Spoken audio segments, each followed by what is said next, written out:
Ah tiens, tu es là? Allez, viens, viens, viens, installe-toi. Ça tombe bien que tu sois là, parce qu'aujourd'hui, on a beaucoup de choses à se dire, et malheureusement, on va encore parler de sujets assez lourds et graves, et qui vont vous impacter vous personnellement. Donc écoutez bien cette vidéo jusqu'au bout, et abonnez-vous bien à la chaîne, et laissez un pouce bleu, pour faire plaisir, parce que un abonnement, un pouce en l'air, c'est comme un sourire, c'est gratuit, et ça fait plaisir, et d'avance, je vous en remercie. Bref, comme votre temps est précieux, nous allons de suite entrer dans le vif du sujet et parler du rapport officiel de l'ONU qui annonce que si les récoltes d'hiver en début 2023 sont, comme toujours, une personne sur 23 dans le monde aura faim. Mais comme on le sait déjà, à cause des vents glacés venant du pôle Nord et qui soufflent sur les grandes plaines agricoles canadiennes et nord-américaines, détruisant des milliers d'hectares de blé, donc on sait déjà que les récoltes du continent américain vont être mauvaises. On sait aussi que les récoltes européennes seront mauvaises aussi à cause, surtout à l'ouest de l'Europe, entre autres à cause du manque d'engrais azotés, qui sont en général produits en Russie ou en Ukraine. Et justement, en Ukraine, les récoltes vont être mauvaises pour des raisons évidentes, et les récoltes russes ne seront très sûrement pas mises à la disposition de programmes internationaux sous contrôle américain. Car les Russes auront peur que ces ressources aillent alimenter l'effort de guerre contre eux, et donc les Russes préféreront vendre leur blé aux Chinois et aux Hindous par exemple. Donc, au vu de ces données officielles, facilement vérifiables, on peut en conclure que le rapport de l'ONU, un rapport officiel de l'ONU, est trop optimiste et que les récoltes ne seront pas au niveau. Et donc, on peut s'attendre à une hausse assez spectaculaire du nombre de personnes qui souffrent de la faim, entre 50 et 350 millions de personnes. Et si les récoltes sont très mauvaises, on pourra dépasser le milliard de personnes qui ont faim dans le monde. Mais est-ce que vous vous rendez compte, si les récoltes sont vraiment mauvaises, plus d'1 milliard de personnes pourraient avoir faim dans le monde. C'est énorme, c'est énorme. Et cela inclut des personnes en Europe, dans ce milliard. Car on ne le sait pas, on ne le sait pas trop malheureusement, mais des associations officielles comme les Restos du Cœur ou le Secours catholique annoncent que la situation alimentaire en France devient dramatique et qu'on peut parler de début de famine chez nous. Et ce n'est pas moi qui parle, ce sont les Restos du Cœur et le Secours catholique. Et ce n'est que eux, il y en a d'autres. Bref, je pense que de plus en plus de personnes aujourd'hui quand même en France se rendent compte. Il n'y a pas qu'en France, un peu aussi en Suisse, en Belgique, partout. Je pense que de plus en plus de personnes, de plus en plus d'entre vous se rendent compte que nos pays occidentaux et surtout en France se tiers-mondialisent. Et à un très grand pas et à une très grande vitesse. Ainsi, on a le retour de la famine sur nos terres, on a le recul énergétique avec le délestage annoncé, donc on va devoir s'habituer à un approvisionnement électrique digne d'un pays sous-développé, et je ne parle pas du recul médical, de la fermeture de lits, etc. Bref, la tiers-mondialisation est de plus en plus visible, l'effondrement est de plus en plus visible. Mais si nous prenons une loupe et que nous regardons des pays comme le Yémen, l'Afghanistan et la Somalie, dites-vous que plus d'1 million de personnes sont en, entre guillemets, famine catastrophique. Et par cette formule, qui est dit par l'ONU, il est dit que ce million de personnes, simplement, va mourir de faim très concrètement si l'aide humanitaire ne vient pas des pays chrétiens. Car un autre sujet dont on ne parle jamais est que ces 3 pays, dont le Yémen, la Somalie et l'Afghanistan, sont des pays musulmans. Et il est temps qu'on se pose la question pourquoi est-ce aux pays chrétiens de les sauver? Que fait le monde? Et le monde riche de l'islam, à part construire des stades climatisés en plein désert sur le dos d'esclaves hindous, ne serait-il pas temps de pousser les pays musulmans à s'occuper de leur propre peuple, car le monde chrétien aide sans arrêt, et en retour ces pays crament nos églises et persécutent les chrétiens chez eux. Donc, à un moment, on doit quand même se poser des questions, mais passons. L'information intéressante du jour est que la détresse alimentaire va malheureusement augmenter. Même si les récoltes sont bonnes, l'ONU s'attend en 2023 à une hausse du nombre de personnes souffrant de la faim de 50 millions de personnes au minimum et maximum 350 millions. C'est la fourchette que donne l'ONU. Mais si les récoltes sont mauvaises, comme cela semble être le cas, ce nombre va exploser et on pourra dépasser le milliard de personnes souffrant de famine. Alors, ça ne sera plus alors une personne sur 23 qui aura faim, mais une personne sur 8. Et là, c'est un tout autre scénario, car ça voudra dire tout simplement de nouvelles vagues massives de réfugiés qui vont déferler en Europe et dans des proportions bibliques. Alors, ces chiffres sur la famine proviennent de rapports publiés par l'Organisation des Nations Unies pour l'alimentation et l'agriculture, FAO, et le Programme alimentaire mondial, PAM. En parallèle de ces rapports, l'Assemblée générale de l'ONU à New York signale que ce bilan détaille la situation de 19 pays considérés comme des points chauds de la famine dans le monde. Et il donne comme cause de la hausse de la famine dans le monde les mauvaises récoltes, ce qui est vrai. Mais ils ajoutent en plus la pandémie, la guerre en Ukraine et la sécheresse, dont on a parlé plusieurs fois sur cette chaîne. Bref, dans ce contexte mondial de pénurie alimentaire et de forte réduction du stock alimentaire mondial, la conséquence concrète pour nous va être une hausse encore plus grave du prix des aliments et surtout des prix des croquettes et pâtés pour animaux domestiques. Et certaines associations de protection animale craignent une explosion du nombre d'abandons d'animaux de compagnie, car leurs maîtres ne pourront plus les nourrir ou les soigner correctement, car le coût du veto va aussi exploser vers le haut, et de ça, personne, mais alors vraiment, personne ne parle, sauf votre serviteur. Car le taux d'abandon des animaux domestiques est aussi un indicateur de l'effondrement et du grand appauvrissement populaire. Alors oui, la souffrance animale en 2023 va être atroce, et la souffrance de l'abandon d'un animal ne peut pas se raconter. En tout cas, moi je n'ai pas les mots, et si vous les avez, eh bien dites-le dans les commentaires.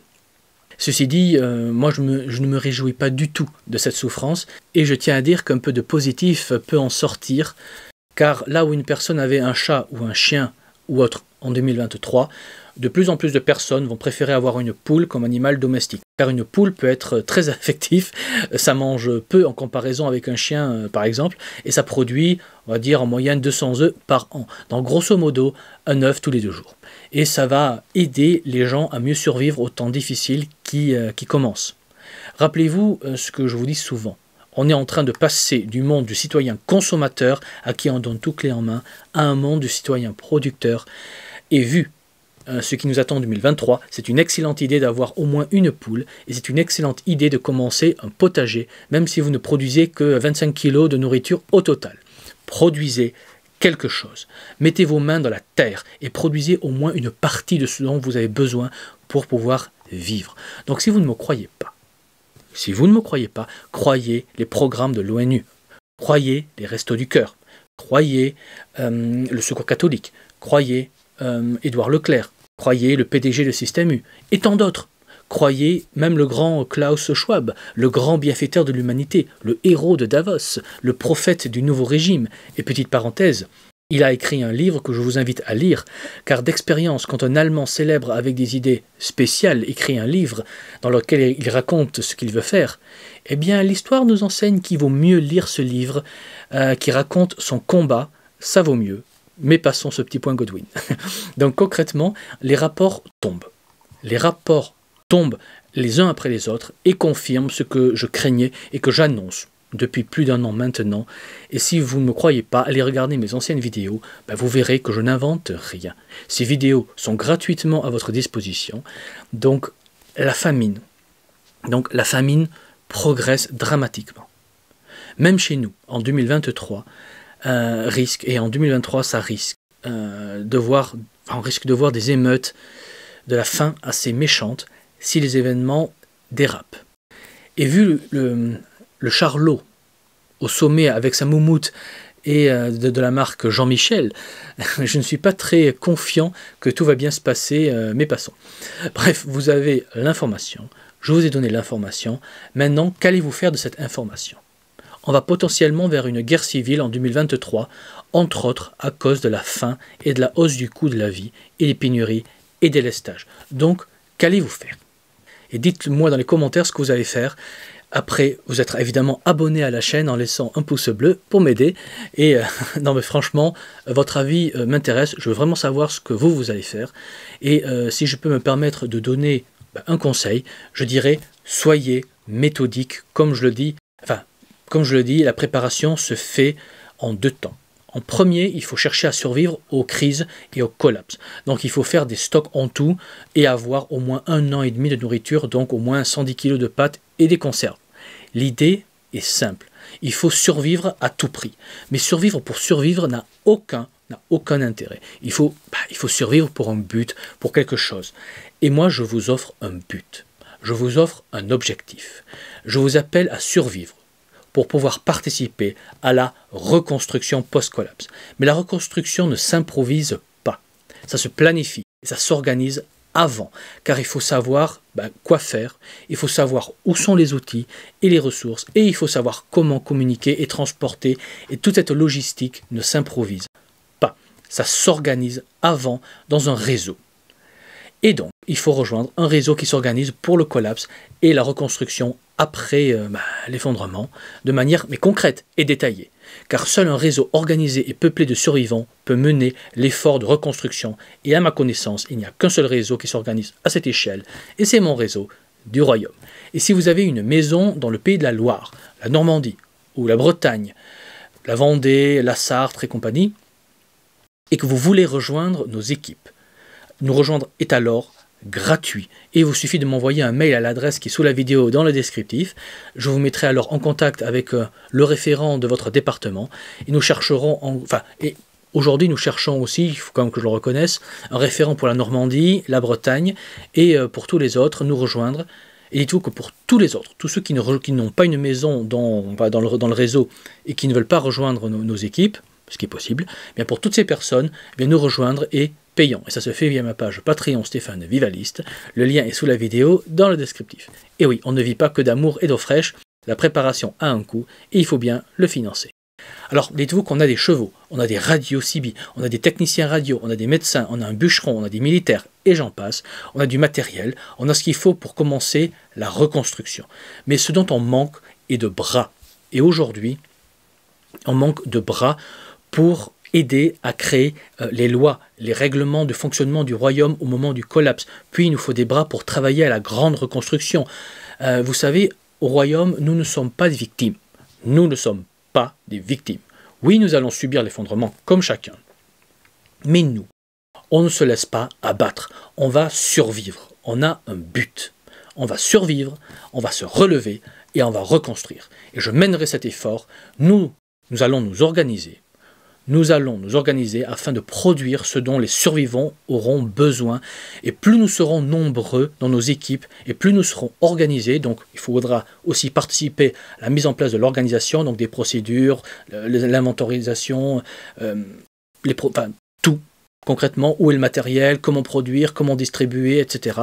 C'est des questions extrêmement concrètes auxquelles il faudra répondre, et on a besoin de bras et de cerveau pour faire ce travail en amont.